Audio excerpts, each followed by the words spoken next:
So, I keep telling you, and you keep screwing up, making the same mistakes over and over again. But do you listen?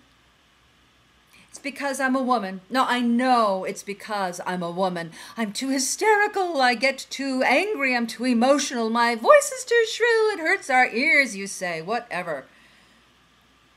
You say I'm crazy, but really, you just want me to shut up. Calm down, lie back, enjoy the ride. What's so terrible about asking you to look at what's happening? About, for example, everyone getting fat over here and everyone starving over there. What is there to freak out about what's staring us all in the face?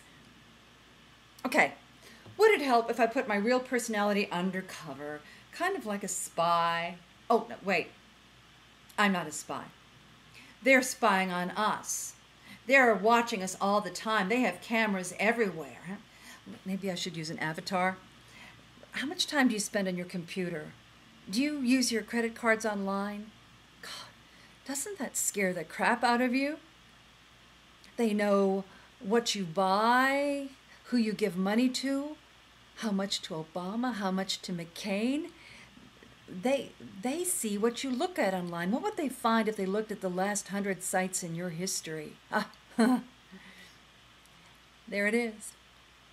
There's no escaping history.